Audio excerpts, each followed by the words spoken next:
L'homme plus âgé avec le fusil de chasse se déplaçait à travers les arbres comme quelqu'un qui avait passé chaque mois de novembre de sa vie d'adulte dans une région enneigée exactement comme celle-ci. Il était aussi très méthodique car il savait qu'il ne pouvait plus se déplacer comme un jeune et s'en remettait uniquement à sa stratégie. Il allait lui aussi poser problème et n'agirait pas de manière erratique. Il était survolté par les boissons énergisantes et le café et allait être le plus facile à éliminer simplement en raison de son impulsivité. Le gars silencieux au bonnet qui portait l'arc à poulie s'est approché en premier de ma position. Il pensait que s'il était très discret, je ne le verrais jamais. Eh bien, il se trompait lourdement. Il a réduit la distance qui nous séparait le plus rapidement et cela m'a impressionné. Il a suivi mes empreintes de pas délibérées en remontant le lit d'un ruisseau gelé à environ 400 mètres au nord du chalet. C'était exactement là où je voulais qu'il aille. Je l'attirais dans ce qu'on appelait le piège à lapin dans mon unité. Je le connais bien parce que je m'étais fait prendre dans ce piège durant ma formation initiale lors d'un exercice d'entraînement. Je l'ai vu s'approcher régulièrement de ma position, puis avant qu'il ne soit trop près, j'ai installé une pelle attachée avec un câble entre deux arbres. La lame de la pelle orientée à hauteur de poitrine, je l'ai couverte de quelques branches et de feuilles, puis j'ai attaché un autre câble en travers du sentier devant la pelle à hauteur de cheville. Ainsi, s'il franchissait le premier câble, la pelle se projetterait directement dans sa poitrine. Je me suis assuré que mes traces qu'il suivait le guidaient directement dans le piège. Ensuite, en guise de secours, au cas où le piège échouerait, le plan B, c'était moi et ma hachette. Je suis monté dans l'arbre le plus proche, à environ 1,5 mètre de là, et je l'ai attendu. Il a progressé sur la colline couverte de neige et s'apprêtait à franchir le câble, mais il s'est arrêté net en le voyant tendu sous ses pieds. J'étais impressionné. Le gars avait une vigilance de chasseur avisée. J'ai réalisé que je devais agir vite, alors j'ai sauté vers lui, ma hachette levée bien haut. Il s'est tourné vers moi au tout dernier moment et a réussi à tirer une seule flèche avec son arc à bout portant. La pointe de la flèche m'a à peine effleuré le côté gauche des côtes.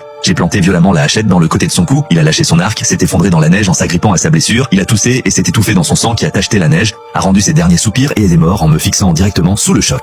J'ai toujours préféré quand l'ennemi tirait sur moi en premier avec l'intention de me tuer. Je me sentais beaucoup mieux lorsque je les éliminais en représailles. Je suis toujours hanté par ceux qui ont hésité et n'ont jamais tiré sur moi. Ce premier connard a été une tâche facile. J'ai vérifié que les autres n'étaient pas à proximité, puis j'ai pris une poignée de neige et j'ai compressé ma plaie. La neige est de la glace naturelle, parfaite pour ce genre de blessure. J'y ai enfoncé des bandes de mon t-shirt et j'ai bandé le tout avec de la paracorde. Ça traversait déjà mon bandage de fortune en moins de 2 minutes. J'ai pris son arc à poulie et ses flèches, son briquet, son couteau de chasse, sa radio et sa veste. Je l'ai enfilé par-dessus la mienne. La radio du mort a grésillé à mon oreille et la voix de Charles est retentie. Walcott, donne des nouvelles. Walcott, ai-je répondu.